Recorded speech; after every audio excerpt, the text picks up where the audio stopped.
Hi, I'm Carlin Borisenko.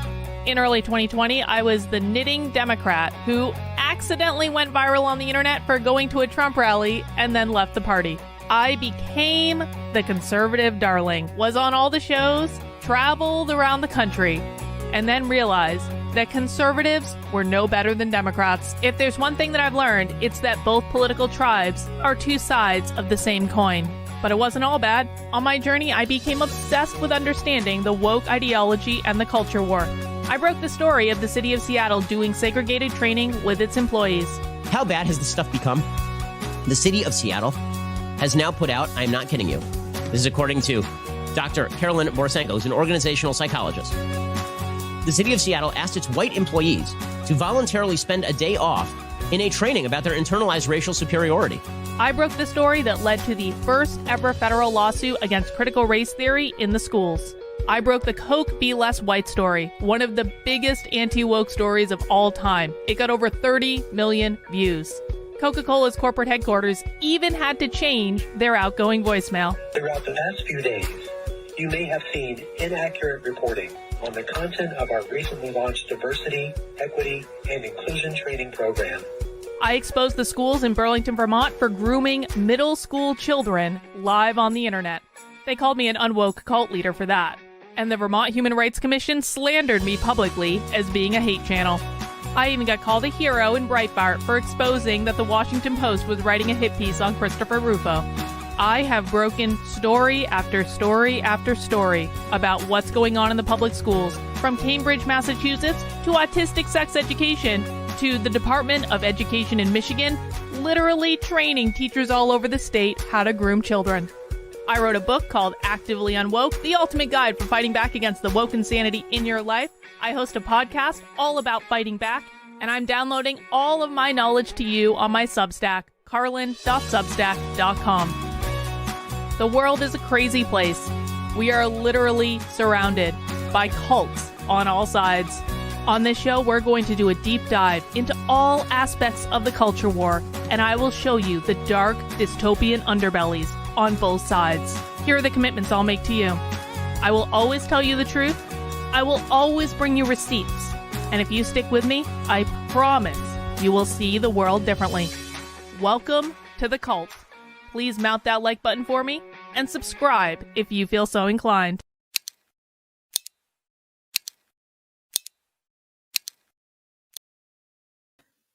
Well, hey, everyone. Happy New Year. I guess we're back.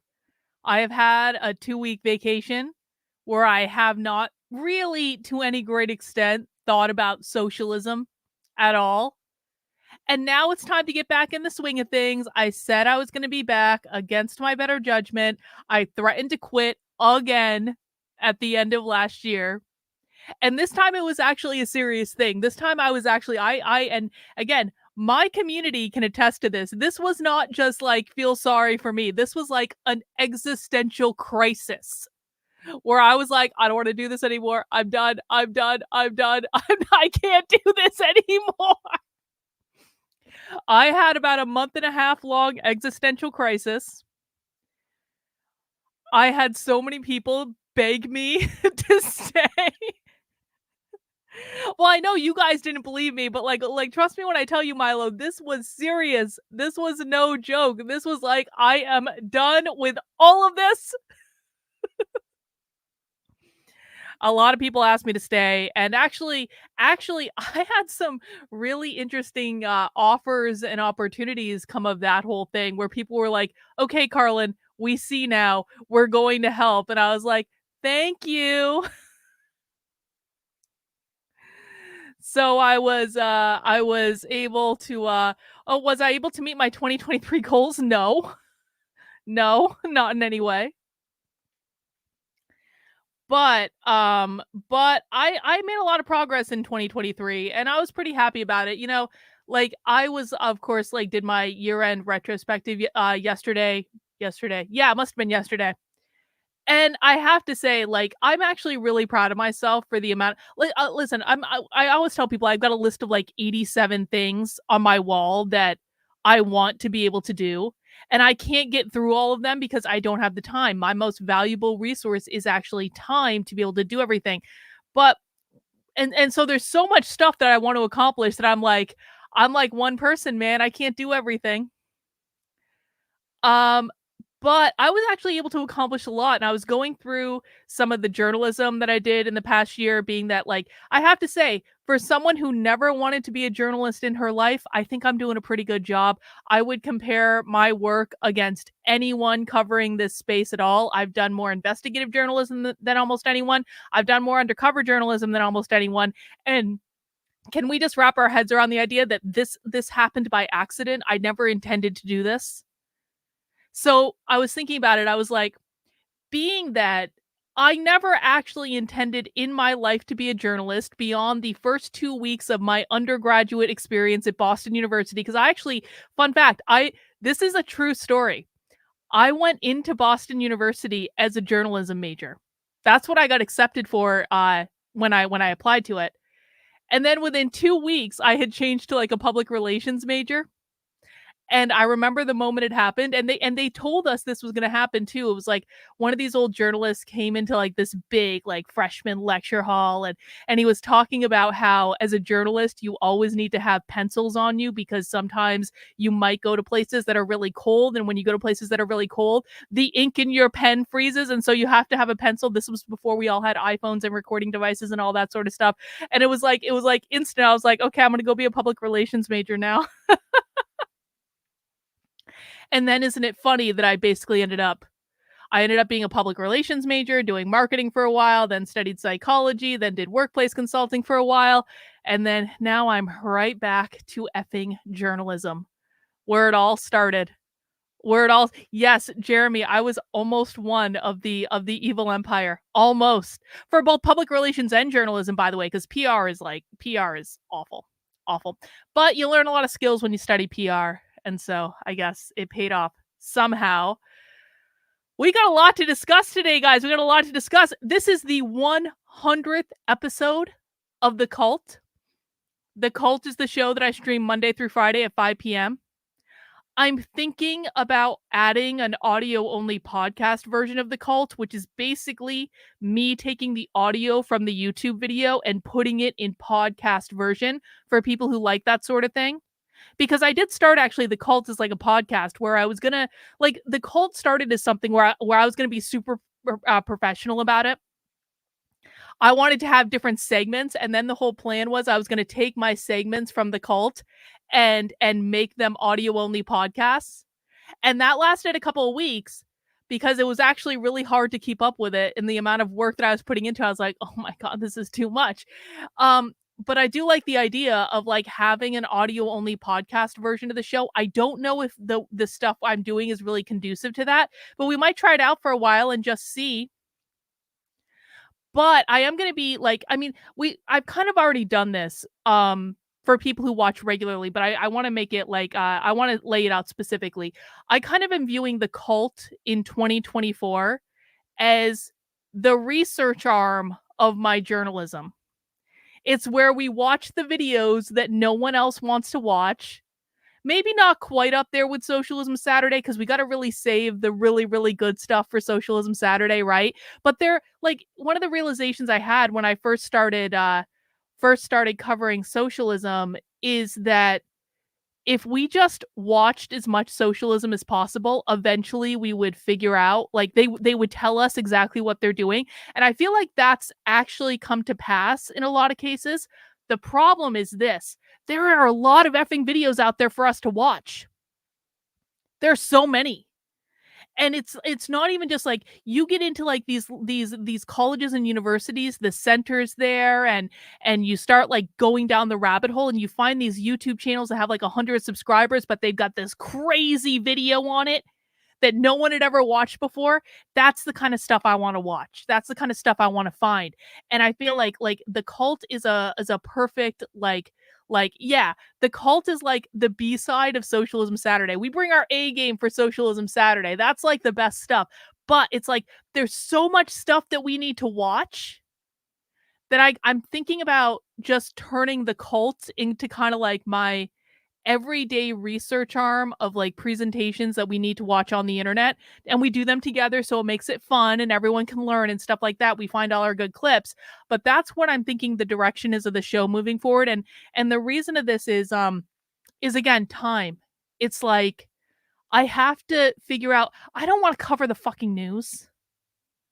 I don't want to cover like everything else that everyone is talking about on Twitter constantly, because it's like, I hate to say it's beneath me, or I won't even say it's beneath me. I hate to say it's beneath us, because I feel like my regular audience, the minutia of like the conservative news cycle and the Twitterati news cycle every day, it is beneath us.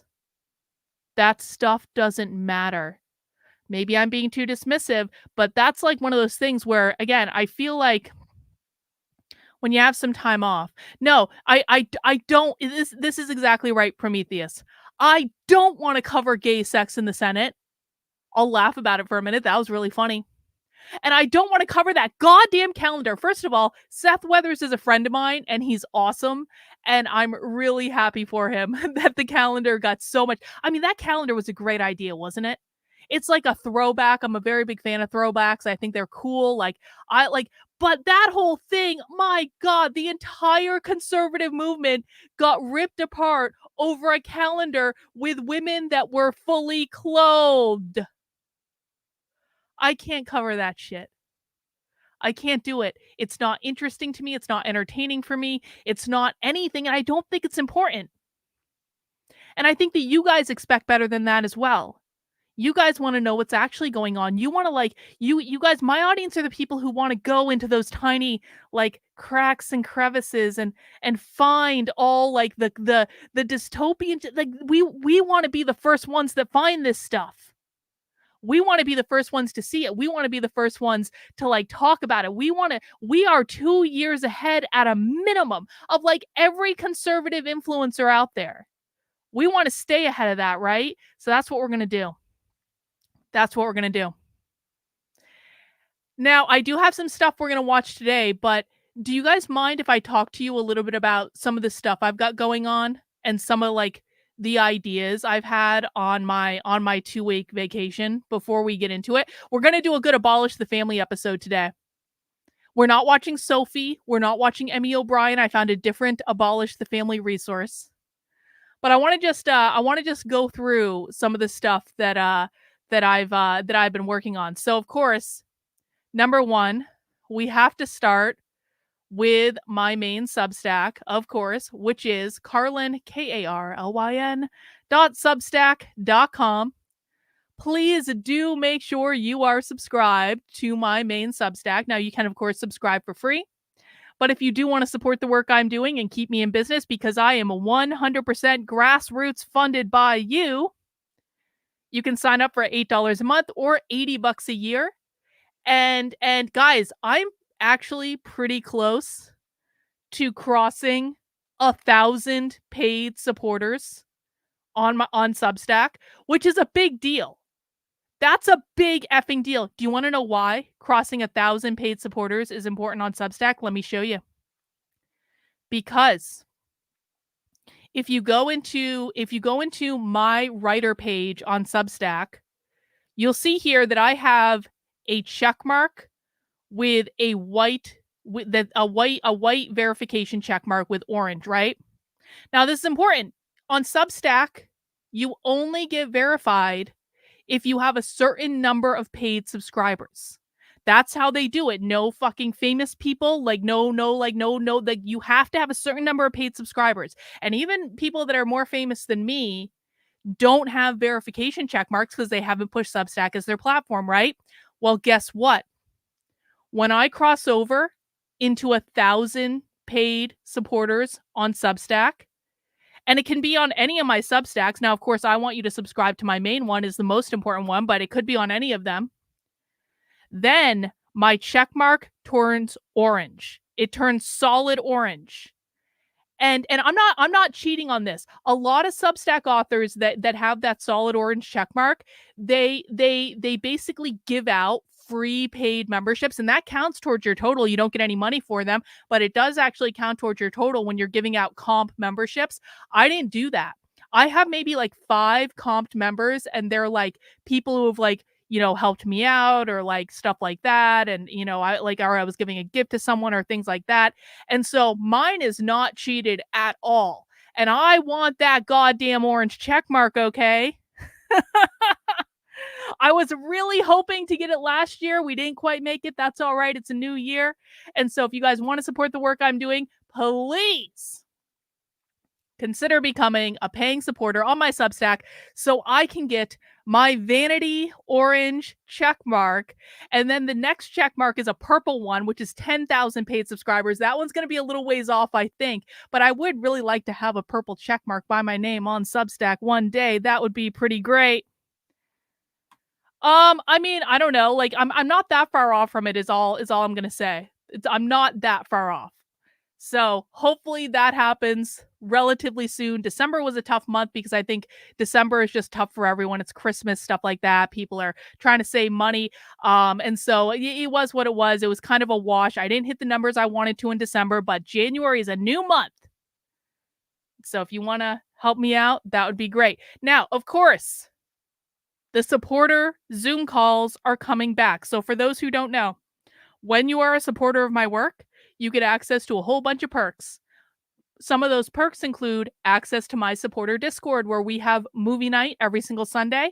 We have writers group on Thursdays. You get access to monthly Bitchcraft calls. You get access to supporter-only content. You get access to supporter-only event. But the thing that most people like about my supporter perks is that I do 2 Zoom calls every single week with my supporters, starting at 7 p.m. on Mondays and noon on Wednesdays. So I'm trying to get different time zones and stuff. And I took a break from those supporter calls for a couple of weeks. I appreciate everyone's patience. They are back starting tonight in 2 hours. And so if you do want to join us for a supporter call tonight, head over to the Substack and sign up. And where you're going to find your supporter info in this one is on this post right here that clearly says access your supporter perks right in the center of it. And then you scroll down, and underneath this red box for paying supporters, you will find the Zoom call for tonight. If you are a member on Locals, I will be posting it over on there as well. And of course, I do appreciate it. Also coming up, we do have the next round of the How to Speak Socialist training. Now, this is going to be an update to the one I did last year in October after the Socialism Conference. We've got new video clips, stuff like that. It's going to be a little bit more built out. So this is a completely free training where I'm going to walk you through and do a crash course in how to speak the language of the left and how to decode the socialist language. If you have not signed up yet, you can sign up now. Space is limited.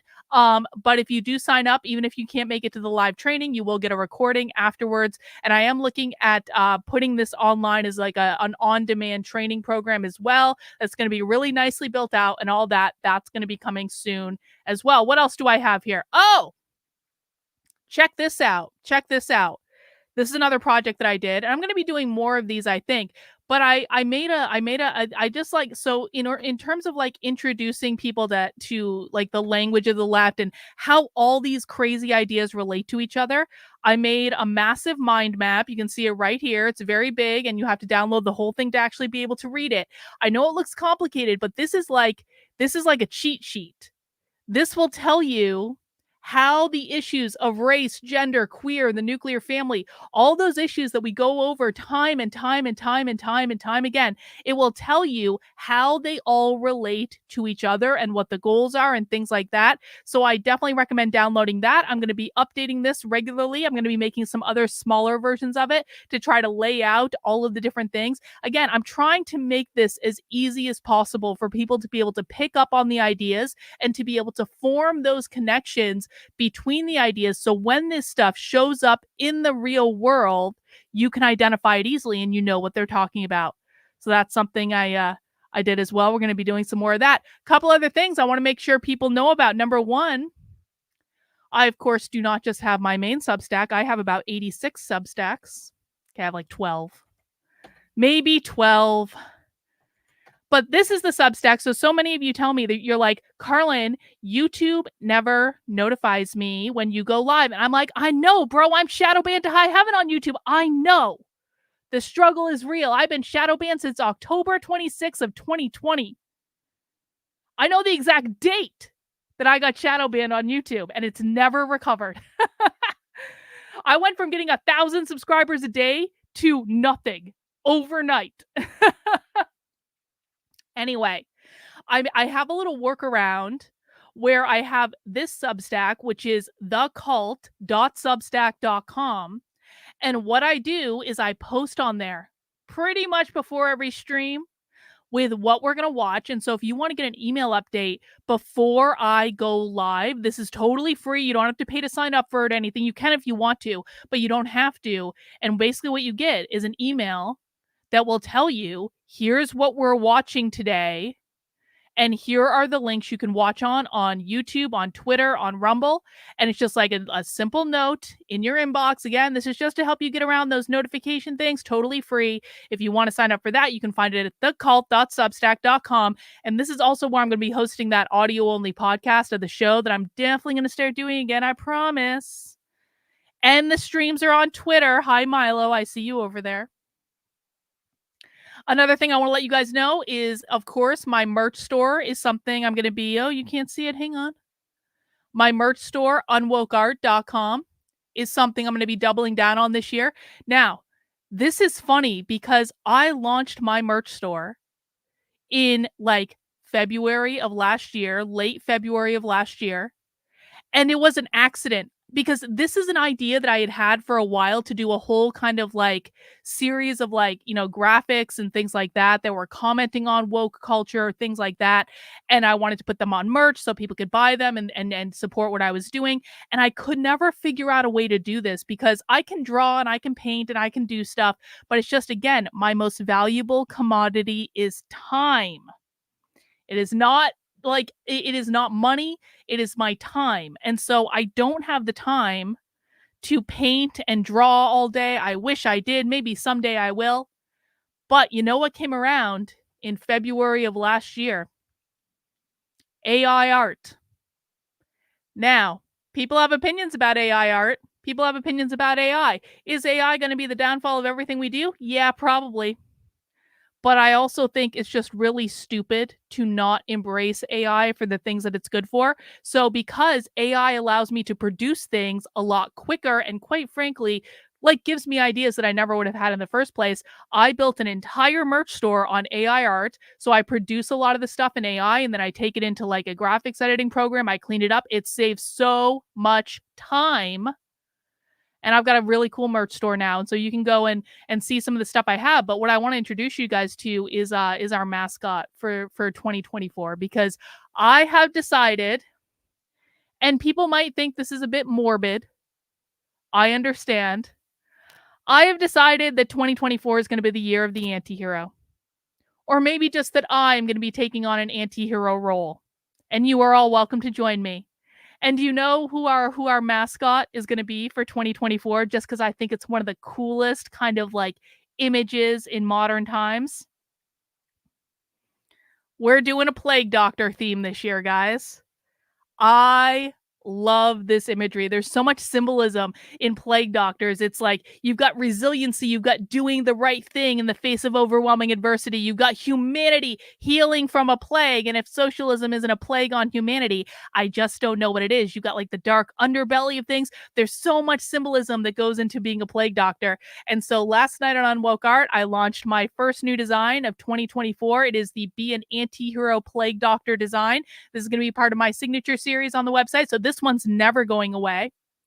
And if you get yours this week, you can get it for 24% off. The discount is automatically taken at checkout. You got it on all your kind of your classic merch of like, hoodies and sweatshirts and stuff like that. I even did it on like the tunic sweatshirt because I love these. I love these sweatshirts. I have a bunch of them. They're so comfortable.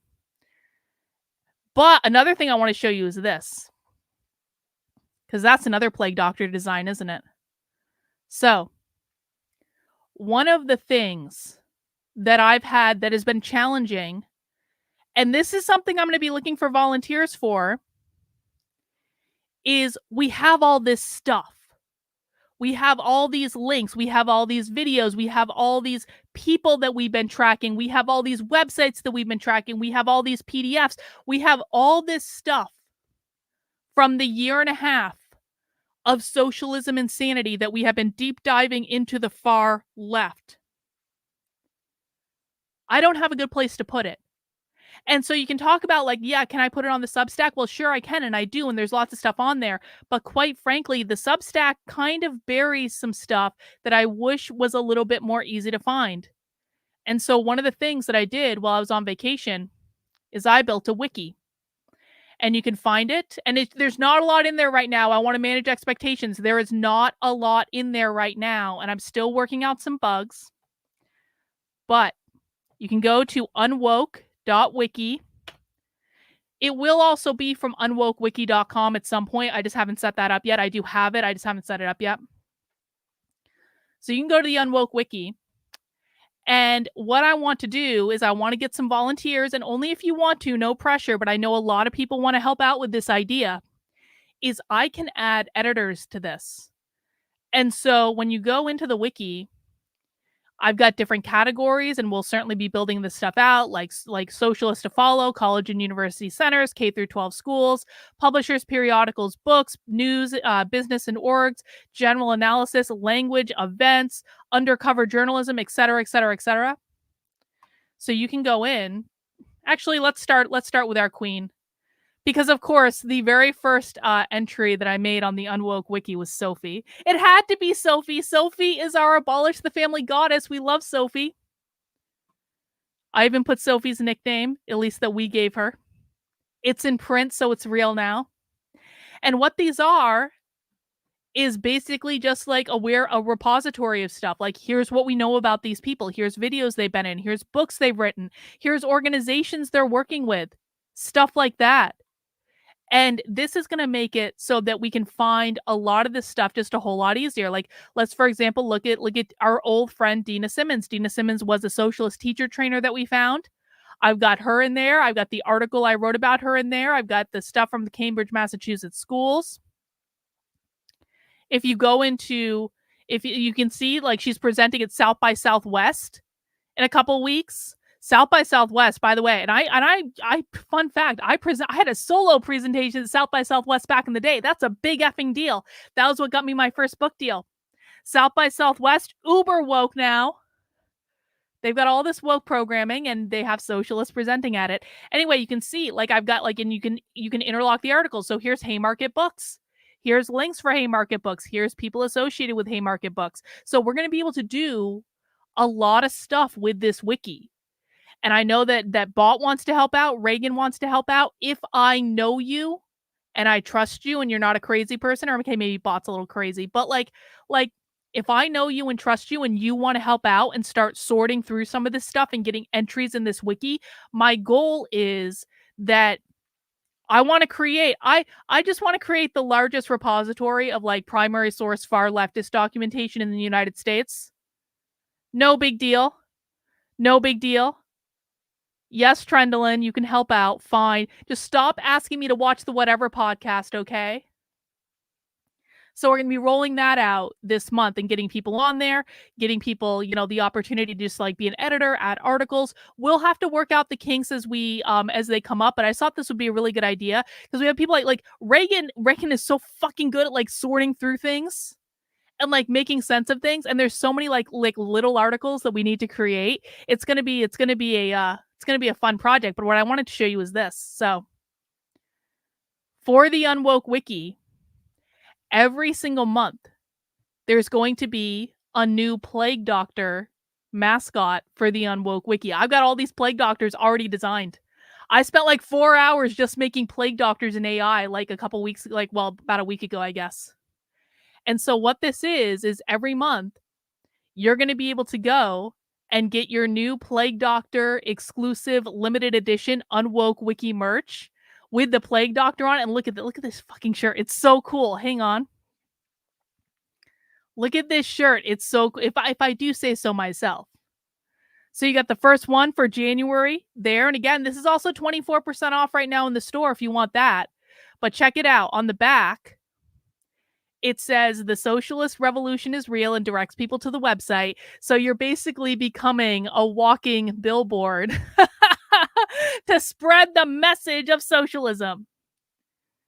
So those are some of the things I've been working on, guys. I hope that you're as excited about this stuff as I am. I'm actually really excited about this plague doctor stuff. I just think it looks cool.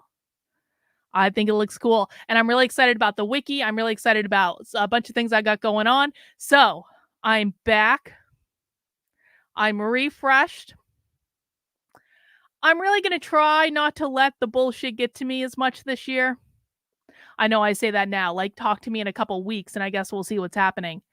But guys, I want to thank everyone for being here. I hope you guys are all having a happy new year. Please do make sure to mount the like button for me. Of course, we don't smash the like button on this channel.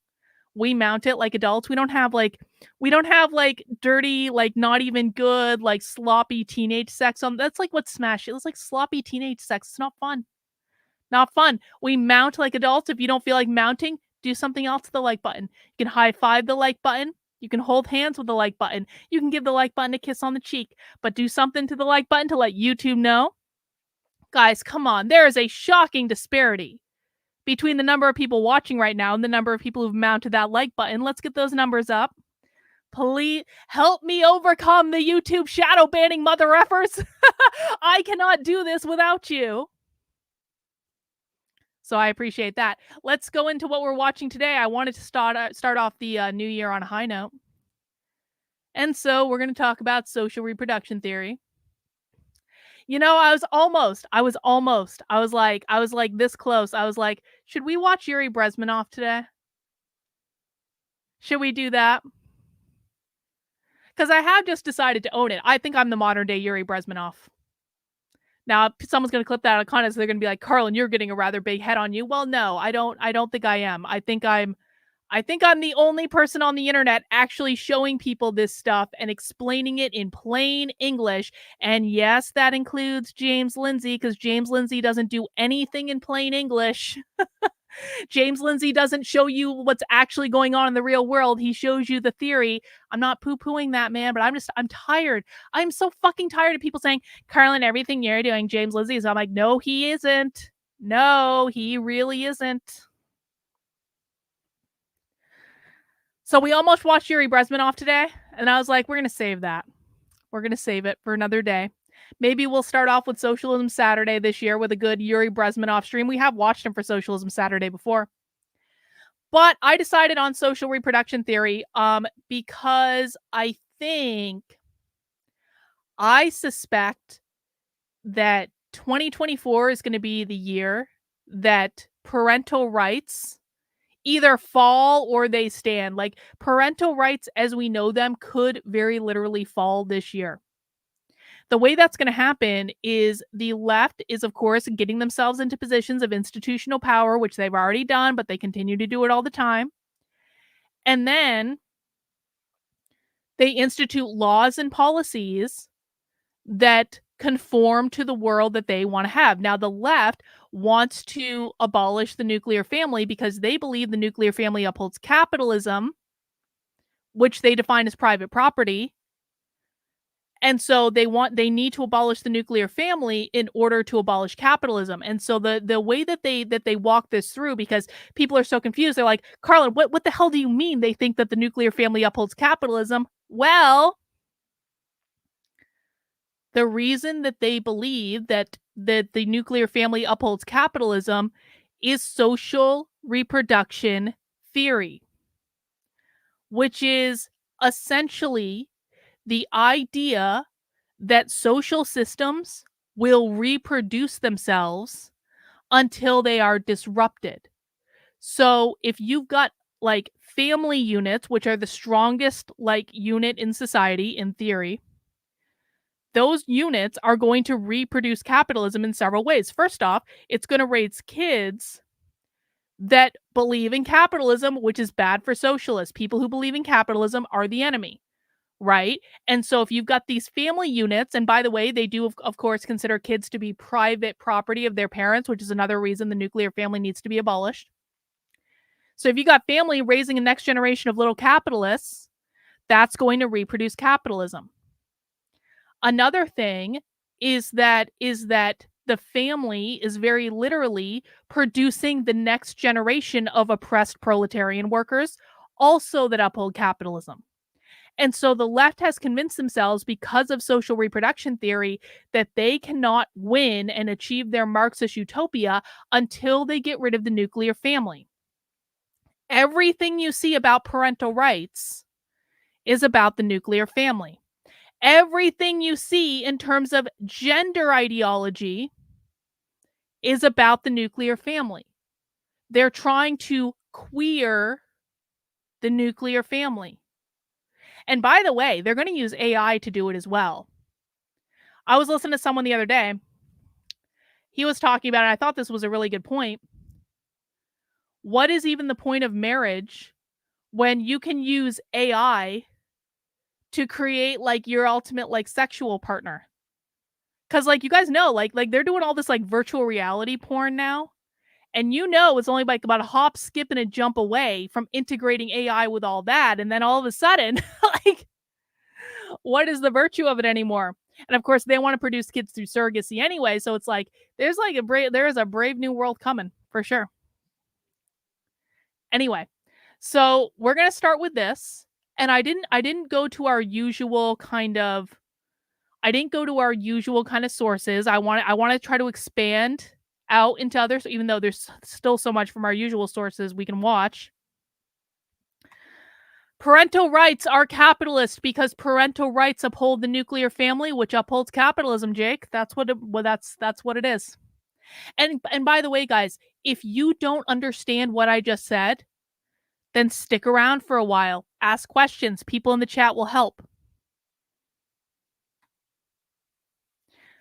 I want people to consider what I'm doing when I'm doing these streams. I want you guys to consider it like a class. Come here to learn, ask good questions. But of course, we do have our 2 rules of the chat, because I think I got some new people here today, which is cool. I like new people. But I do have 2 rules in my chat. Number 1, don't be a dick. Don't insult me. Don't insult other people in the chat. Don't do this shit posting bullshit. Don't play these gotcha games. We're not here for that. Just like be a normal human being here. You can be a shit posting moron any other place on the internet, just not here. Just not here. I can't take it. I'm way too old for this. But Jake, I promise, we'll explain this out as this stream unfolds, and you'll understand hopefully by the end.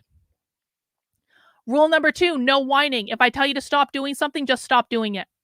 I don't want to hear whining. I don't want to hear complaining. I don't want to hear rationalization. I don't want to hear, I'm not doing that thing you told me to stop doing, because you are doing that thing I told you to stop doing. If you weren't doing it, I wouldn't have asked you to stop doing it in the first place. Consider this a class. You are the students in a class right now that you've signed up for because you're here. If you don't want to be here, you can just go. There are plenty of other things you can watch on the internet. But while you're here, you're going to act like you're a student in your class. I'm going to be the best teacher I can be. I know members of my chat, especially the ones that have been around for a long time, they're also open to answering questions. So you can go there as well. All right. But let's get this party started, guys. I want to do a shout out to everyone watching over on Rumble as well. I do see you guys in the chat too. So welcome, Rumble. I appreciate all you guys. Guys, please make sure you do subscribe to whatever platform you're watching on, be that X or Rumble or YouTube. And mount the like button for me. Oh, well, we're not going to talk about him anymore. I am so fucking sick of talking about James Lindsay. I haven't even watched James Lindsay in like 2 years. I'm sick of it. Anyway. All right, guys. Well, let's get this party started. We have a 2-part series today. They're both 25 minutes long, so hopefully we get through both of them. And let's learn about social reproduction theory. Capitalist Chronicles, a podcast that looks at capitalism through a Marxist lens. This podcast is made possible by democracy at work. One of the issues I've wanted to discuss in these podcasts. I wanted to read this. I wanted to read before I get started. The guy we're hearing from, Professor Harvey, is joined by CUNY Graduate Center Professor Cindy. CUNY is the City University of New York. So taxpayer-funded City University of New York. James is still about 12 months behind Carlin. Can someone please tell him that? Can you all go and tell I know I said we weren't going to talk about him. Can you all go tell James Lindsay he's about a year behind me? Please and thank you. This is what happens when you F around with the MILFs for liberty for too long. Yeah, we're not talking about Mayo again. No, he can go away. We're not doing that again. It was a nice for a break, but now we're done and we're back to real stuff. All right, I promise not to interrupt this time. Is the question of social reproduction. And this is a question which has been hovering around in Marxist circles for some time, since the 1960s, 1970s. And recently there's been a great deal of explosion, really, of interest and writings about it. And I thought it would be very good if today we could have some help in discussing this question with my good friend Cindy Katz, who, like me, is a geographer.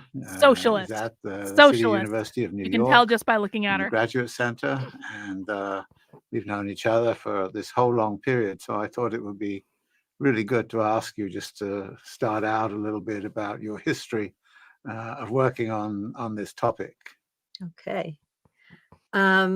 Well, I realize in certain ways that I've been interested in this topic since 10th grade when I wrote my 10th grade. So I know we're not going to go back that far. I didn't know you wrote a 10th grade essay about collective care. Pop quiz for the chat. What does she mean when she says collective care? If you're new and you don't know the answer to that, that's okay. I do pop quizzes as a regular thing to keep people engaged, make sure people are listening. I very much believe in the Socratic method, making people repeat things so that they themselves learn them. What does she mean when she says collective care? It's also okay to guess, by the way, if you don't know the answer. I'll tell you who's right and who's wrong. Collective care, the community owns the kids. Very good, bot. The community takes care of each other. A little bit more than that. Replacing the family? Yup. Communal care? Yup. The collective equals no private property, which is socialism. It equals we're coming for your kids. Exactly. A community takes responsibility of a child's upbringing rather than just the family unit. Exactly. Well, this is not the question I asked, but this is actually a thing. They have socialist planners, socialist geographers. They have all sorts of revolutionary things. It's a weird thing. We'll go into it at some point, I'm sure. Collective care is the community takes care of the children.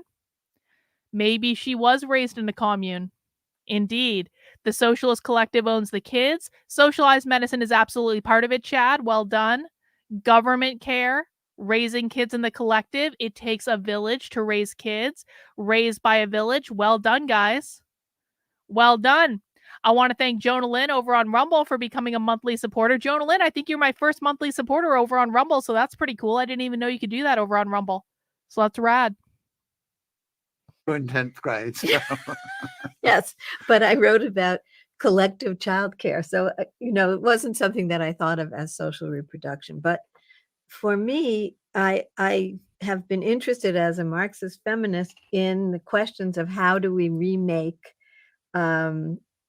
the conditions of capital accumulation, but also the conditions of everyday life. How do people engage? Hang on. OPC Don says, Carlin, I'm new too. Can I ask if you're a religious conservative? No. I am neither religious nor am I a conservative. So I'm a libertarian. I'm an anarcho-capitalist. I basically believe the government should be abolished completely, but I believe private property should be maintained. So that's where I am politically. In terms of religion, I'm deeply, deeply spiritual, and I have my own connection with God, and I have my own spiritual teachers. I am not religious. I don't believe in religion. I think that religion is nothing more than a control mechanism, but you're welcome to believe whatever you want. I just ask that people don't force their beliefs on me. Don't proselytize to me. I've got my beliefs. You got your beliefs. We're cool, man. Everyone can do their own thing. But I'm definitely not religious. Appreciate you asking.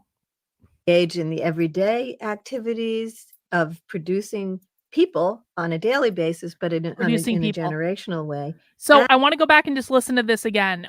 Because people think that when we're talking about socialism, that it's just about an economic model.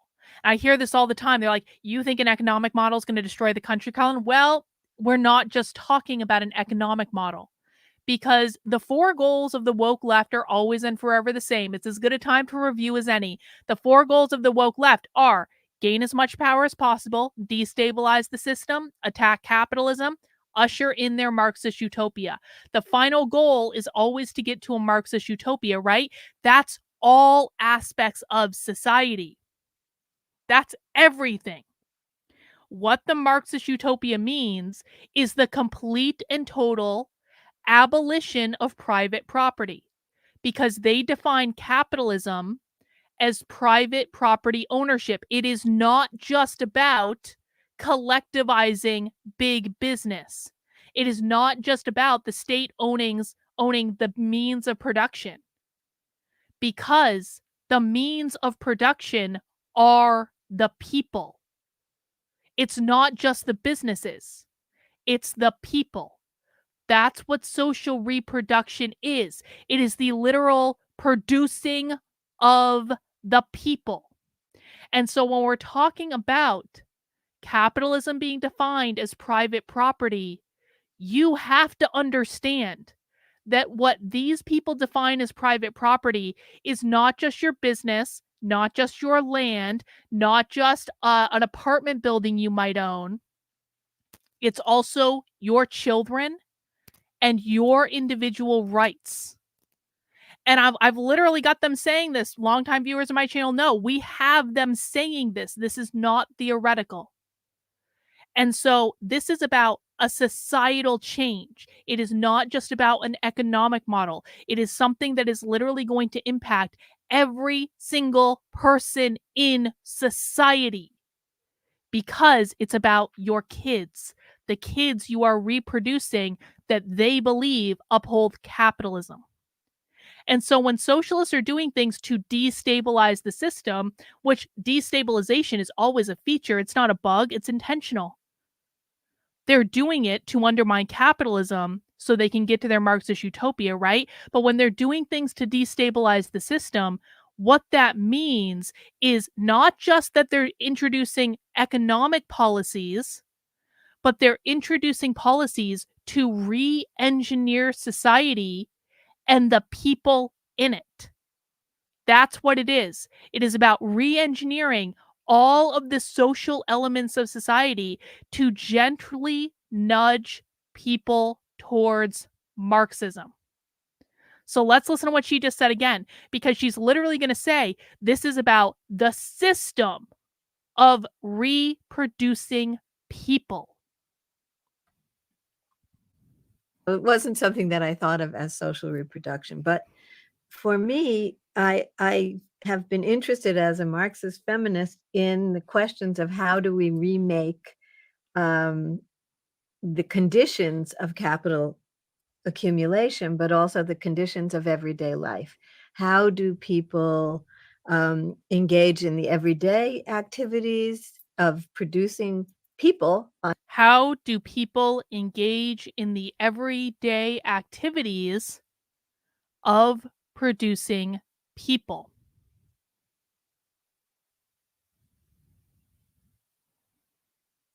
On a daily basis, but in a generational way, and the conditions in which they work. I mean, that's sort of. Hang on.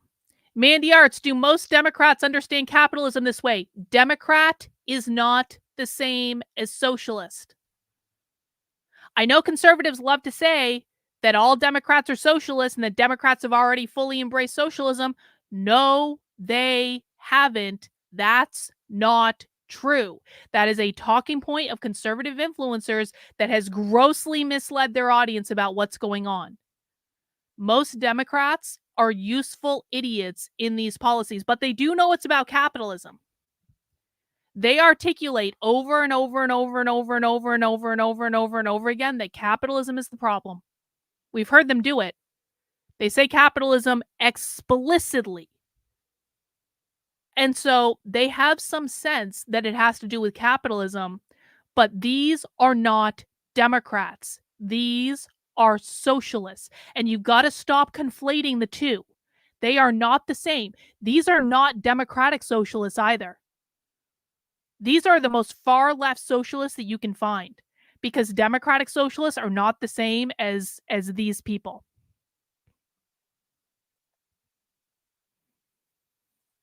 The nutshell definition, but I mean, it goes back to a kind of primordial text by Maria Rosa Della Costa and Selma James about women and the and social reproduction. And hang on, I want people to ask questions. If people have questions, then they should ask them. Like, that's the point of doing all of this, is to explain it, to help other people understand it. And that involves saying the same thing over and over and over and over and over and over and over again. And that's just the way it goes. I'm sorry for people who have to hear me say it over and over again. And the subversion of the community, because if we are engaged in making the knowledge and the conditions and the people who inhabit any social formation, we have the power as social actors to change those conditions and to change what it means to be a worker, what it means to be a partner, what it means to be in a domestic or in a social and cultural situation. So she's saying explicitly that the goal of these people is to re-engineer social relationships in society.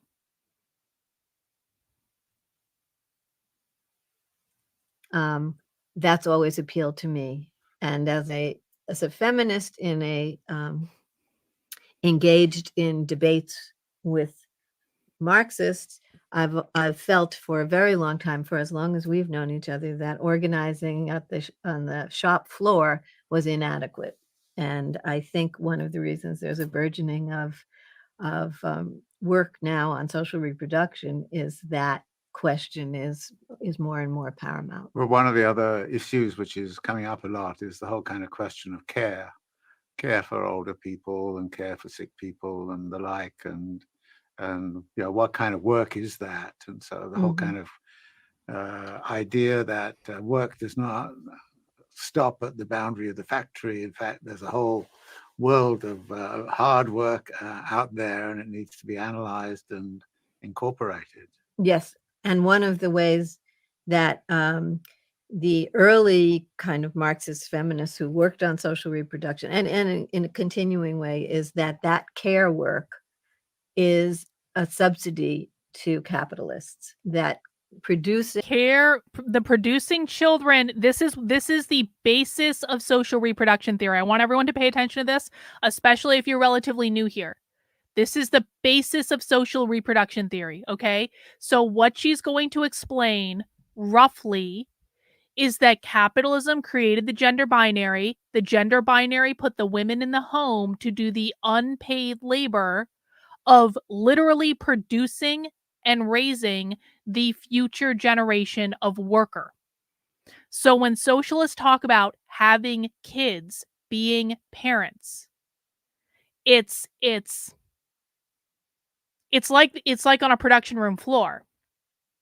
There's not love, there's not warmth, there's not any of these things, because they view children as little units that uphold capitalism. That's what this is. The basis of social reproduction theory is that the nuclear family is literally the production environment for the future workers. Children and workers in an everyday way is unrecognized as labor, and that it allows for cheapening the social wage or cheapening the wage. And so there's what she's referring to as labor is motherhood. She's saying they don't pay mothers to have and raise the kids, and therefore it's unpaid labor. Always been a struggle for who pays for social reproduction. And I've having kids thought of it, not just me, but I've thought of it as capital through the workplace, the state, the people in the household or the individual, and civil society or non-governmental organizations. And that set of who provides for it or who pays for it is a struggle. That's a lot of what worker struggles have been like over the 20th century, is to get capital to pay for more of it. Or What does struggle mean? Remember, this woman's a college professor at a taxpayer-funded university. What does struggle mean in the land of the socialist?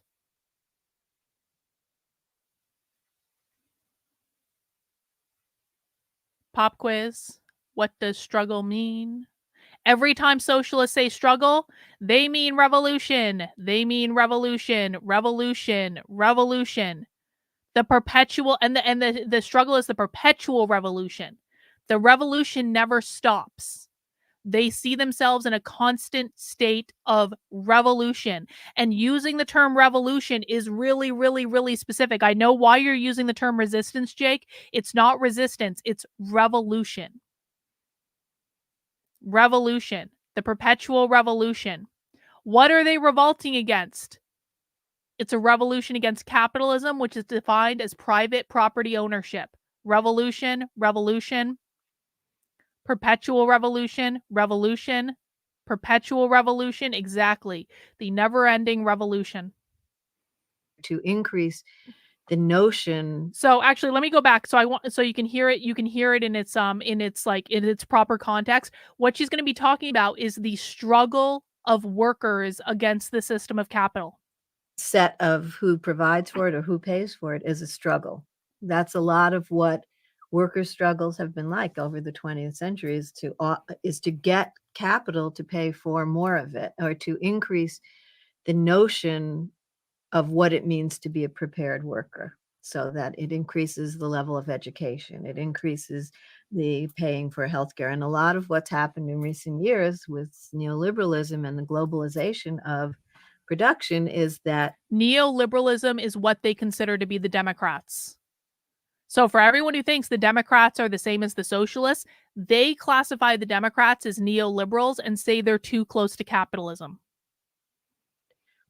capital has pushed back on paying for that social wage. And that's the kind of the neoliberal approach to all of this. And I think that it might be interesting to look a little bit more at the question of social reproduction from the standpoint of austerity politics and the like. And one of the issues that crops up, for example, in Marx's analysis of the labor process is the great emphasis he has on the Industrial Reserve Army. Then the question is, how does the Industrial Reserve Army survive when it has no means of support? And that means that people themselves have to find ways, and that then, if you like, this creates a shift of who is going to look after what in the capitalist dynamic. And as the social relations of production change, and in many ways fewer workers are required to accomplish production on a global scale, there's a disinvestment in reproducing a social formation at any scale. And that disinvestment we can call it the Industrial Reserve Army, but there's a whole groups of people who are excessed from possible futures, and who that excess has to be managed in some way.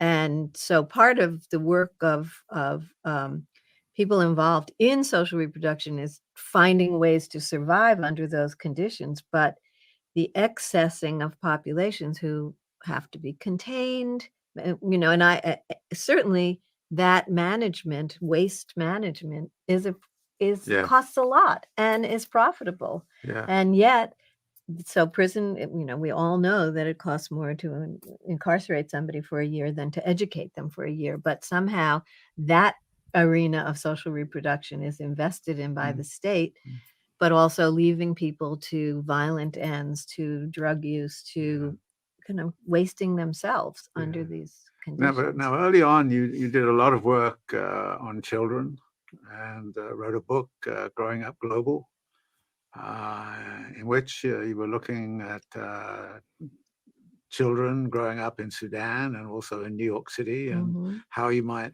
connect the lives of those very disparate groups. So maybe you could talk a little bit about what animated that book. And that book was, as you know, was a long time in coming. Many things animated it along many years, but and my work still involves looking at children and childhood, but I'll talk about that in a little bit.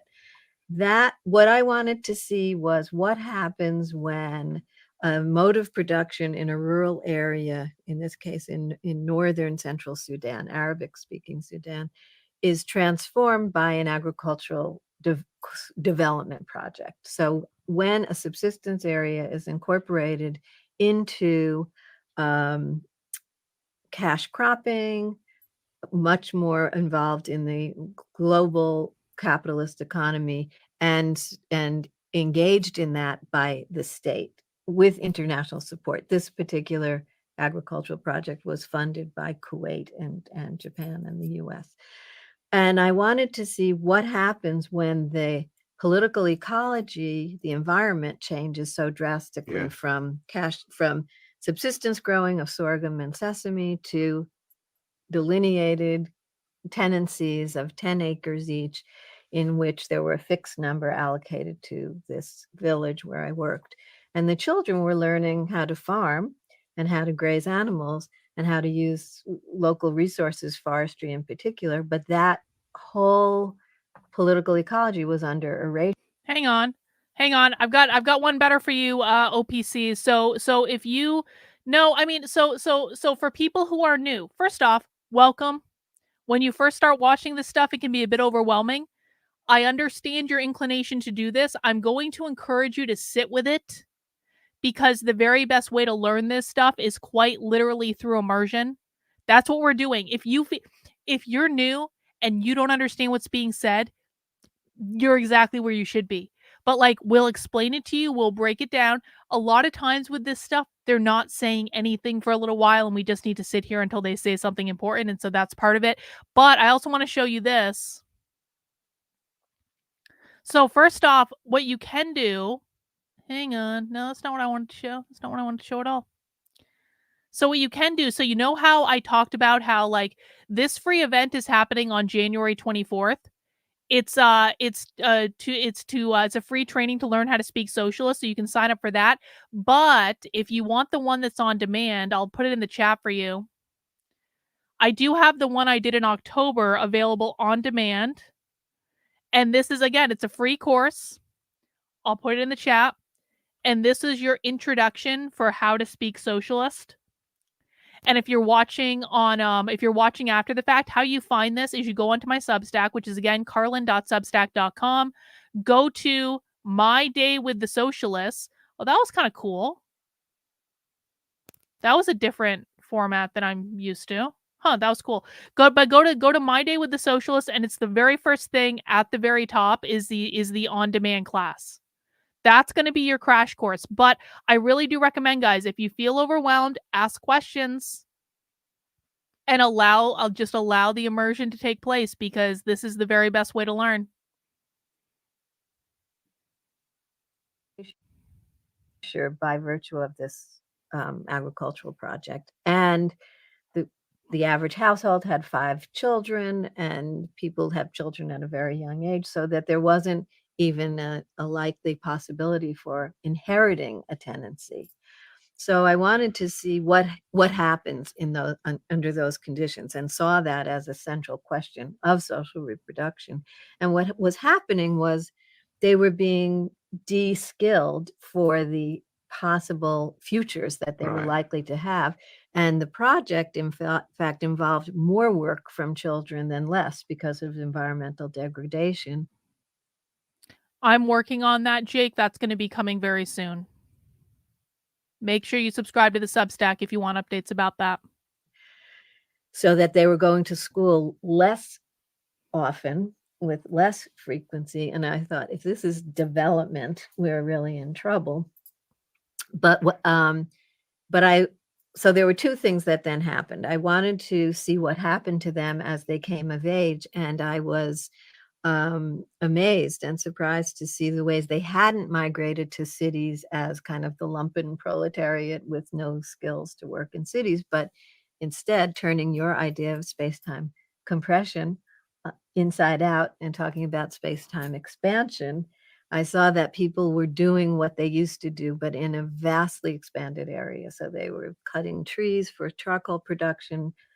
Guys, a lot of people are saying that people should go back and watch Socialism Saturdays. I agree with that, but like one of the things we're going to be doing is I'm going to be going back and watching some of the socialism presentations from Socialism Saturday again, because I learned so much since the first time we did them. So that's another thing that's going to be happening.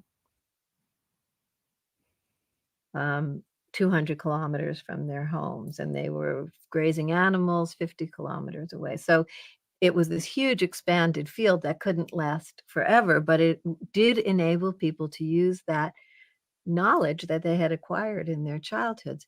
But I didn't want to leave it as like, this is what happens to them over there. And I had enough concerns about doing work in a rural area in Sudan. So I looked at working class kids in New York and what was happening in the 80s with Right. Whiteness means capitalism. That's what it means.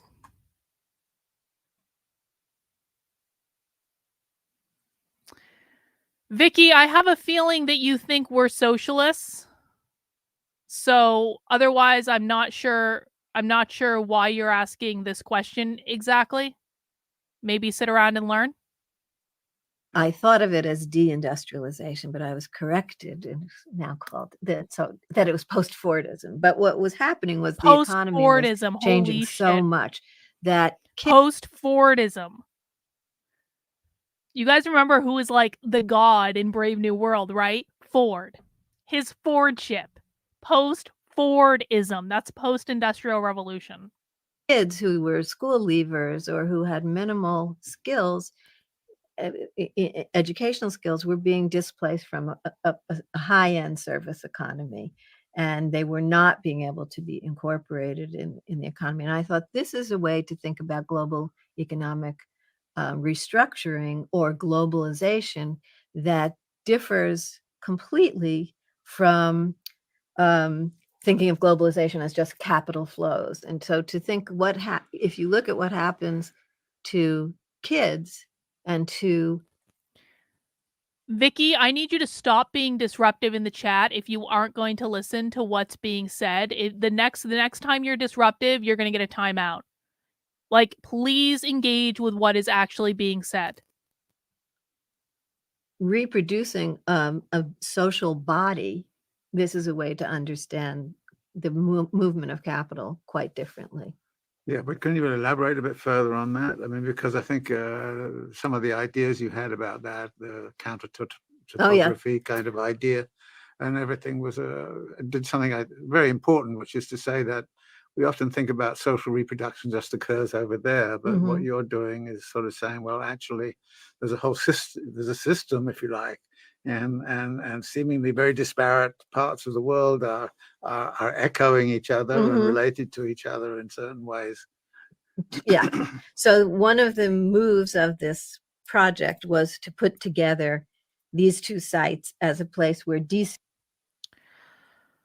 Pop quiz for old Jim Bob. Do most socialists who advocate for abolishing the family have families? This is another misnomer by conservatives. This is another thing that conservative influencers have lied to their audience about. Do socialists that are advocating to abolish the family, do they themselves have families, and do they themselves have children?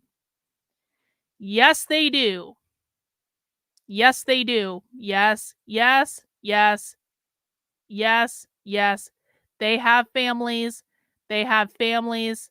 They absolutely, well, it's not just chosen. No, wrong, no. They have families. They have families. Otherwise, you can't adjust reproduction problem. They do have families. They do. Yep. Conservatives, please stop spreading this lie that these people don't have families and that's the only reason they want to do it. Because that's not the only reason they want to do it. It's not the only reason at all.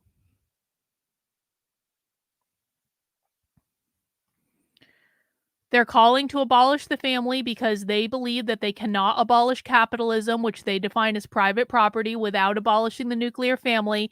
And so that's why they want to abolish the nuclear family, because the highest goal of the socialist is always and forever to abolish capitalism. And so that's why they want to abolish it. Gordy, I feel like you're not tracking. They do not just have families of choice. Many of them do, but they have biological kids too. That's what I'm saying.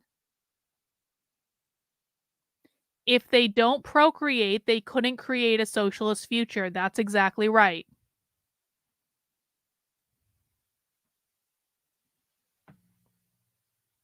Emphasize, I need you to restrict your comments to what's actually going on. I don't want any of this in the chat.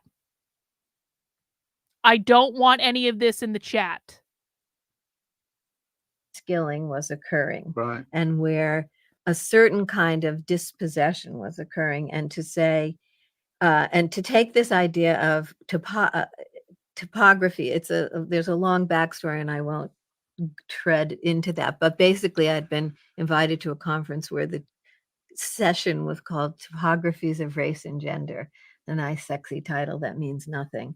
But I decided to look at what is a topography, and topographies are descriptions of place and the place itself, and thought about topographic maps, and thought that the contour lines connect places of equal elevation without measuring every single site. And so I This is all thought, if word you could salad. make She's not really contour saying lines anything. that connect deskilling in places as different as rural Sudan and urban US, and many other sites in between, but not every site. Mhm. But then you could connect other places around questions of, say, displacement, and not just the displacement of gentrification, but displacement because of pipeline development. That then you can build a map of connection that moves across space in the way that capital moves across space, and can build, in my great, Oh, I see. hopeful imagination, build I see. This whole 10-minute thing about Sudan was basically just about making social connections so they could get rid of capitalism.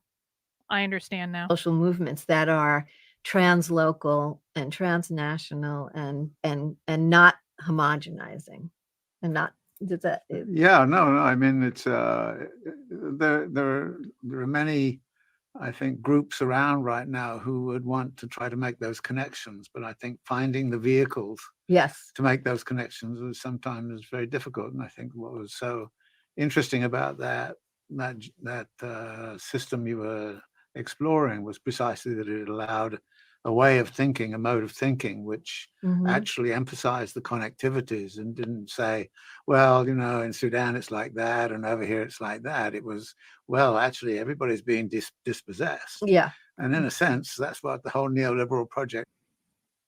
No, they do not. So the question is, do you think they use socialism speak because they know the villagers would riot with pitchforks, torches and pitchforks if they actually said plainly what they believe? No, that's not why they do it. These people have been raised speaking socialist their entire lives. Guys, this is like saying, what you're saying, OPC, is that the only reason that French people speak French is because they want to trick the English speakers in France to not understand what they're talking about. That's what you're saying. That sounds retarded, right? Like in France, they speak French. And so why would people in France not speak French? We're talking about people who grew up in socialist environments, were educated in socialist schools, by which I mean the government K through 12 schools, then went to college where they were surrounded by more socialists than they've ever been surrounded by in their lives. They go to socialist meetings, they go to socialist events. These are insular communities. The only people they speak to on a normal basis with any depth are other socialists. So of course they're going to speak the language of socialist. This is their language. They're not trying to trick anyone. Well, they do. I mean, they deliberately screw with language, but the reason they speak it all the time, because they speak it in their private events. This is how they talk all the time. because this is their language. It is fundamentally different than what you have for your language, probably because you didn't grow up in a socialist house. You may have been educated in the K through 12 schools, but I'm suspecting you're a little bit older, and the K through 12 schools weren't fully compromised until like 2009. So you may have missed it. Because they believe real socialism has never been tried. That's real. It was all about was dispossession. Yeah. All around the world, everywhere. And if you started to put it in those terms, then this was integrating, if you like, the whole kind of question of social reproduction into the dynamics of capitalism. Mm-hmm. But I wonder if you could talk a little bit more about how you see the relationship between social reproduction and the transformation in labor processes and things of that kind. Well, I'm not sure if this is what you're asking, but another way that I think that kind of global mobility comes into play around social reproduction is that there's, as capital and as production in particular has become global and much more mobile, and there's multiple factory sites, and there's not the same sort of commitment to place, to any one place. And there's the global car. You cannot rely on the automotive companies to sustain Detroit because they can get their parts and things from other places with. Emphasize, no one said they didn't know what they were doing. No one said that. Carlin, do you have an example of what they consider to be close to their vision of what they hope to accomplish? Yes, I do. Yes, I do. Hang on, I'll show it to you. I will show it to you. Hang on.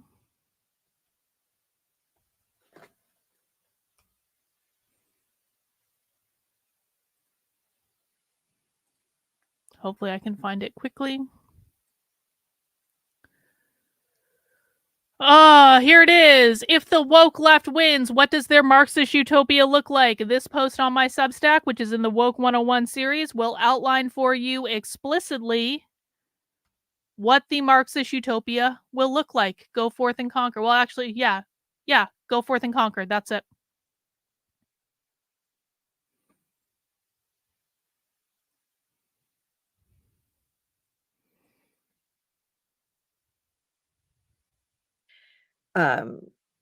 More lax environmental laws and much cheaper social reproduction because. Emphasize, this is the last time I'm going to warn you. I do not want this in my chat this year. If you are not here to watch what is being said and to comment on what is being said and to learn from it, then you are not welcome. Rottweiler, thank you for the super chat. Too long didn't read for newbies. They want to abolish the family units because they perpetuate capitalism. Doesn't mean if it is hetero families or same-sex families, normativity is capitalism and or part of it. Exactly, Rottweiler. Normativity is capitalism. Well done. Because the cost of living and the cost of housing and the cost of education is cheaper. And so migration can be seen as a kind of transfer of variable capital, if we want to speak in those terms, is that people who are produced in Mexico or in, rural parts of South America are skilled and trained and educated and fed and clothed by families and households and states that are much at much lower cost than here, so that there can be all right. No, this is not a mistake. Do not justify other people's bullshit in my chat, or I will just time you out as well. This is not a mistake.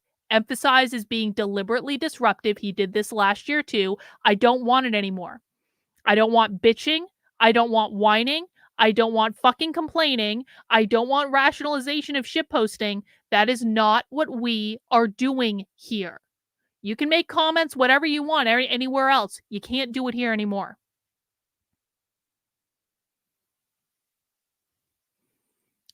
So chosen families are just a stepping stone. Well, no, it's not trans activism. It's not trans activism. Trans activism is not the problem. Queer activism is the problem. Okay? You've got to recognize. Gordy, you've been around long enough that I expect you to know the difference between trans and queer. Do you know what the difference between trans and queer is? Let me know in the chat. But yes, it is just a stepping stone. A disinvestment in education, which we've seen. I mean, the neoliberal move is to say, you take care of this, you know, and the whole What is it? idea I've been Well, if you understand the difference between trans and queer, then why did you just confuse them?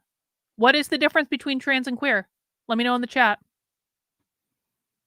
calling this social childhood. I mean, if we think about it as, you know, which there used to be, and I don't want to get all romantic about Fordist capitalism, but there was a sense that Fordist the future capitalism, was a again. social shared possible project. And even if many people fell by the wayside, there was a commitment to educating a population and having the means to have a decent life. I mean, and part of that is worker struggles, that's for sure, and feminist struggles. But as that has changed, the idea of social childhood just seems to me now to mean other people's children. And the notion of neoliberal privatization works its way into people's everyday lives in the ways that people who can afford to get private education get their children educated that way. So that the way social reproduction figures into the current moment, which is a long-lasting moment, is in many ways about the withdrawal of support by the state and by capital from social reproduction. And that's going on at the very moment when deindustrialization is actually diminishing the capacity of the mass of the labor force to actually provision itself. So on the one hand, no, this is not correct. This is not correct at all. So Gordy, what I need you to do is I need you to refer to the other people in the chat who are giving the correct answer about what the difference between trans and queer is. Let's go over it. Queer and trans are not the same thing. Queer is a political ideology. Not all LGBT people are Marxist. Queer activists are Marxists. Queer is the disruption of everything normal. Queer is a political term. Queer is a political stance. Trans upholds the binary. Queer seeks to abolish the gender binary. Trans is to cross the binary and become male or female. Queer seeks to abolish it. Queer seeks to abolish the gender binary. Exactly. That's the difference. That's what we're talking about. Trans and queer are not the same thing. If real socialism hasn't been tried yet, do they consider themselves products under the dreaded capitalism? Well, not products, but yeah. I mean, they consider themselves to be oppressed labor under capitalism. Yes.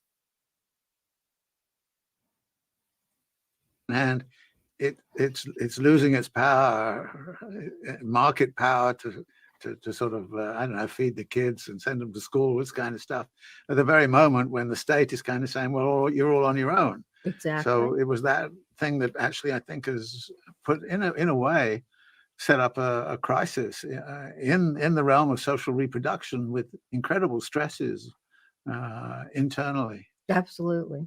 I mean yeah. And of course it's very hard to get into social reproduction very far without getting up into questions of what is a household, family, what do we mean by family, what does it mean to talk about communal work, processes, and can you speak a little bit about all of that? Oh, sure. I mean, first of all, the notion of what is a family or a household is itself a question of social reproduction. Yes. You'll see that for me, everything is social reproduction, but in many ways it is. Yes. So that how we constitute what is a normal household or what is a family, or how do we feed, clothe, and take care of future generations is a heteronormative idea. It's completely classed and racialized. And the ways around under these conditions might be to share, to have extended families. I mean, that You're still not listening and you're still fighting. Trans is not about 5 different things. That's not true. Trans is about transitioning from a man to a woman or from a woman to a man. That's all it is. It is not about 5 different things. What you are thinking of is queer. Queer is about everything else. Trans seeks to uphold the gender binary by transitioning from a man to a woman or woman to a man. That upholds the binary. It acknowledges that men and women are a thing. Queer seeks to abolish the gender binary. They want to get rid of gender entirely. They use they, them pronouns for a reason. They non-binary is a thing for a reason. All the different types of pronouns, all the different types of gender identities, that is all queer. That is a far left political ideology. Sometimes when people who want to abolish the gender binary say they're trans, because they do say it, what they mean is transcend or transform.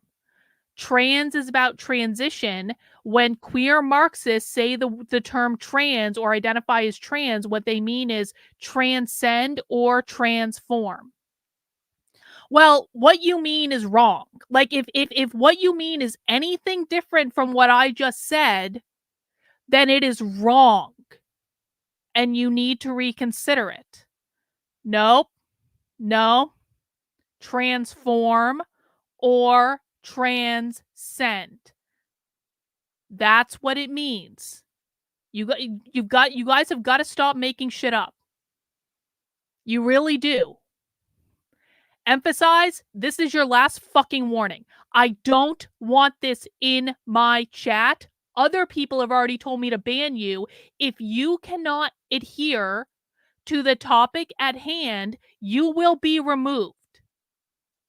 I put up with this shit a long time, Emphasize. I'm not putting up with it any longer. Last warning.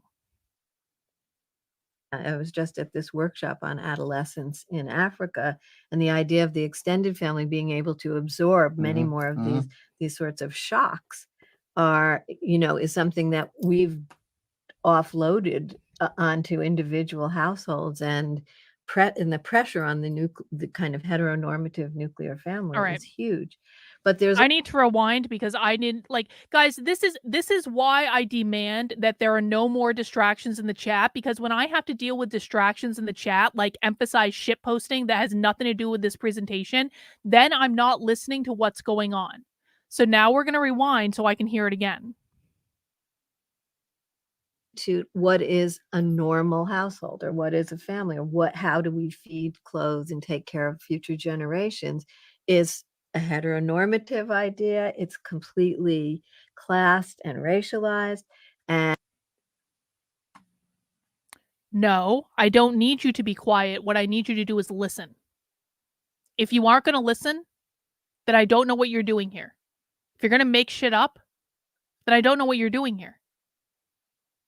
Like, there is a right and there is a wrong, and the things that you have articulated are wrong. And now you've had a dozen people correct you, and you're doing what conservatives do, which is, I'm taking my toys and going home. No one's going to feel sorry for you. We're taking off. We're taking off. Goodbye, emphasize. We are taking off the fucking training wheels now. Don't do this thing where you got told that you were wrong and then you go sit in the corner and pout. That's not what this is. Either you are here to learn or you are not. And if you're not, there's the door, man. Go watch something else.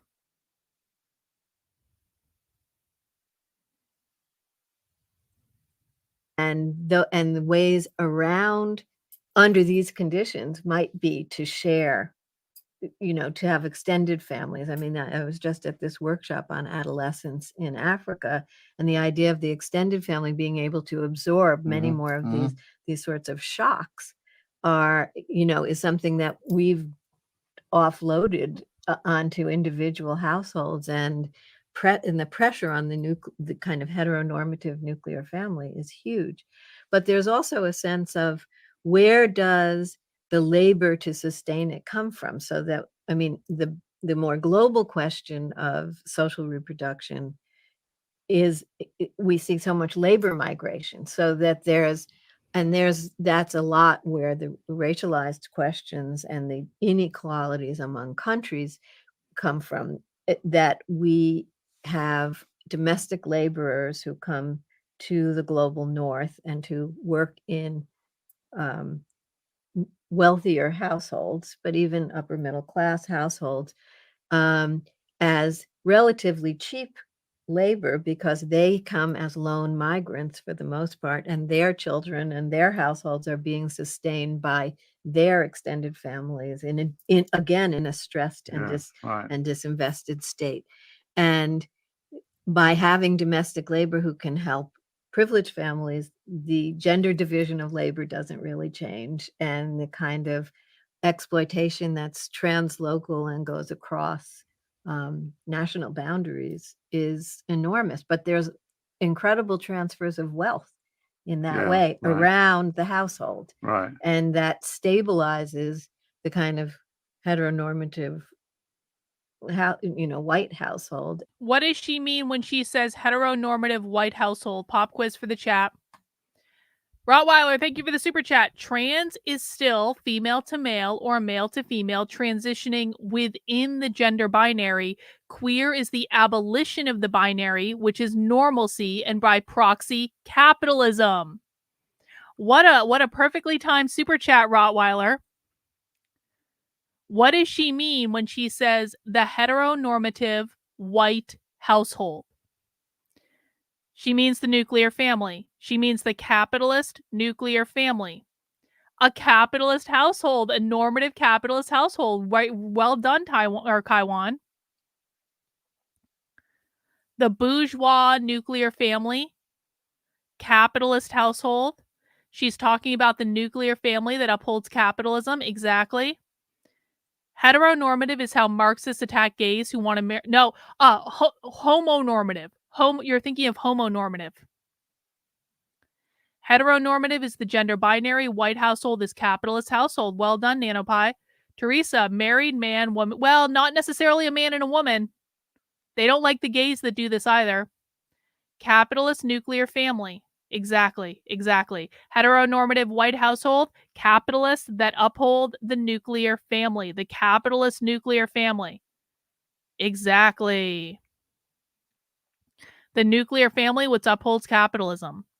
The capitalist family. Well done, guys. And that leads to having sets of struggles around, like, redefining the household and domestic labor. Beth, did you know that Autumn was fucking impersonating you? Autumn created a whole Beth account, and the only reason I knew it wasn't you was because you're a mod in this chat. So be on the lookout. Any Beth lookalikes that don't have the channel membership and don't have the wrench, that is not Beth. Beth is a mod. Autumn was trying to trick people. It's good to see you again, Beth. And how it could get accomplished. And I don't know if we want to get into this now, but we don't need to have the work week we have. No.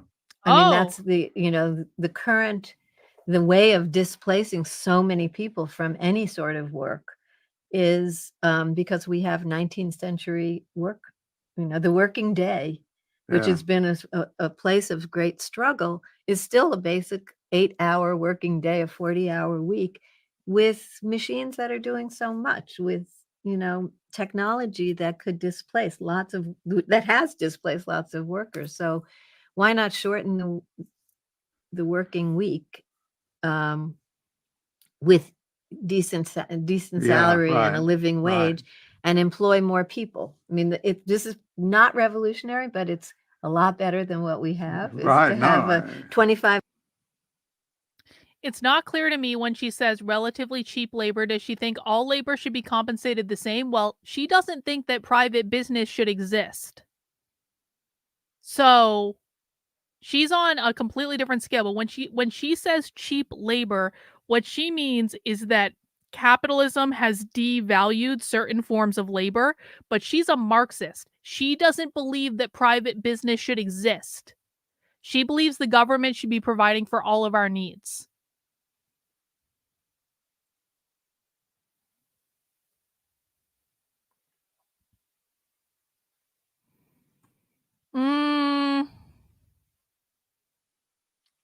I'm not sure I'm following you on the. Okay, so I understand the ideas you're talking about. I am not convinced that she is directly talking about these ideas, but you might be right. I might become convinced at some point, but like you're not wrong about what you're saying. I'm just not convinced that that's actually what she's referring to. 5-hour working week and more people who are working. And then one of my favorite concepts of Marx is disposable time. yes. But I've kind of framed it in relation to disposable people. You want disposable people, or you want disposable time where people do all those things, that great paragraph in Marx, or, when you can fish and paint and do all these things that, in fact. So what she's talking about right now is that what she's saying essentially is that under socialism, because they've eliminated the profit margin, they've eliminated the profit incentive, people are going to have so much more time because we aren't going to need to produce as many useless things just to feed the profit incentive. And so under socialism, you're going to have to work a whole lot less, and then you can go paint and fish and be artists, because right now we have disposable people. Because again, these people believe that private property includes people. So when she says people are disposable under capitalism and they want time to be disposable under socialism, do you guys see the difference between the two? Right now, we're in this dreary system where people are used and abused and oppressed by the evil bourgeois capitalists to achieve their never-ending profit motives. And if we just eliminate that profit motive by eliminating the means of production, or controlling the means of production, but eliminating a lot of the things that people produce, people are going to have so much more time. They're going to have to go to their job out on the farm for like a couple hours a week to make sure there's corn and vegetables and things like that for society to eat. Because remember, under Marxism, the government provides you with all your food. And then once they go work a couple hours a week on the farm, they have the rest of their time to do whatever they want. Time is disposable in the socialist utopia. Exactly, Jeremy, because they believe capitalism produces excess. We don't need 29 different brands of deodorant. We only need one. We'll get rid of the other 28 brands. Once the socialist utopia takes over, you get one choice of deodorant, one, that's it. That's how that's the result of eliminating the profit incentive.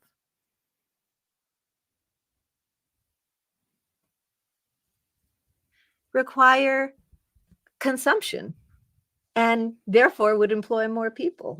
But one of the ironies, I think, is that we have a tremendous amount of labor-saving and time-saving equipment. And Sin. So it's like in North Korea, where like in North Korea, you have like a dozen approved haircuts or something like that. And you go into like the hairdresser and you point to like, I want haircut number 7 today.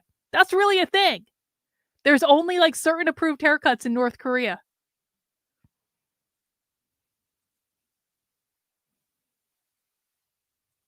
household technologies have actually blossomed in a way. But if you ask people, do you have more disposable time? The answer is less. Yes. And this reminds me of Marx actually said this about John Stuart Mill and machinery, that John Stuart Mill couldn't understand why it was that machinery had not lightened the load of labor.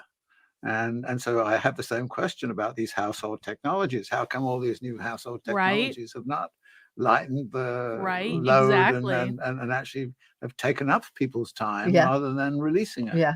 No, there's some really good books about that by Ruth Cohen and Susan Strasser, old books that show that every form of technology that's entered the household has not decreased the labor, but increased the sense of what needs to be done. Yes.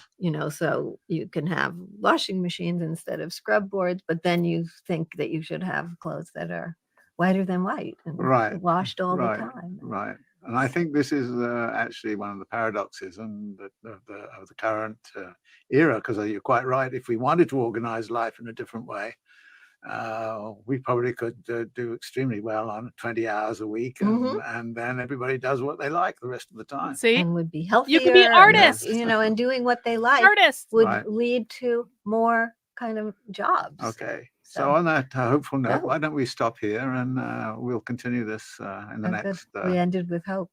Yes. We ended with hope. Well, guys, I do have a part 2 to this. That's about 25 minutes. I guess let's just see how far we can get in part 2. As a reminder, we do have, well, actually, you know what? Actually, no, let's just call it. There's like 15 minutes. Normally I would watch part 2, but guess what, guys? Guess what? Mondays are a little bit of a shorter stream because on Mondays, we have our supporter call at 7 p.m. Eastern time. So if you're a supporter on Substack or Locals, you're going to get access to the supporter call. If you are a supporter on my main Substack, you can find your supporter Zoom right in here in the big sign that says access your supporter perks. I tried to make it as big as I possibly could. What you do is you go down all the way to the bottom, and underneath this red box, you're going to be able to find your Zoom links for Monday and Wednesday. You'll also find your Zoom links for the supporter Discord. Guys, please get into the supporter Discord. I want to start doing more stuff in the supporter Discord. I want to work on building out that wiki in the supporter Discord. I'm really going to be focusing much more attention on my supporters this year because you guys are the ones funding all this. And quite frankly, I'm tired of the bullshit. As you can see today with the chat, we're not going to be doing any more like bullshit in the chat this year. Like it is the bullshit in the chat that drives me insane. And I'm not talking about answering questions. I'm not talking about like clarifications and stuff like that. I'm talking about disruption. And I know that you guys like it when I eliminate disruption and I unblocked a lot of people last year to kind of give everyone a clean slate in the chat. But if people are coming in and being disruptive, just like Emphasize was today, they're going to be removed rather quickly because I don't like it. You don't like it. It drives me insane. It makes me angry. I don't want to do it anymore. And so we're putting a tight leash on that this year, but I do want to get more active in the supporter Discord. So please do make sure you're in it. Is there some place I can explain what I mean? Gordy, we told you what the answer is though. So you're welcome to explain it in the Discord, but Gordy, there is literally no level of explanation that is going to usurp the answer that people gave you. So you can explain it and we're going to say exactly the same thing. This is what this means. And I understand why people are confused, but we've given you the answer. I would ask you to sit with the answer that we gave you and to learn from it because that's the whole purpose of what this is. All right, guys. I will see everyone in the supporter Zoom in about 15 minutes, and I hope people do join us. If you've never been to a supporter Zoom before, it's a great time to join. They're really chill. It's like a support group with normal people with no bullshit. So I will see you guys then, and I will be back tomorrow at 5 p.m. for another stream, and maybe we'll finish this up. Maybe we'll do something else. We'll have to see. All right, guys, please mount the like button on the way out the door for me. And if you have not subscribed yet, please make sure you subscribe on whatever channel you're watching on. Take care, guys. We'll see you soon. Bye.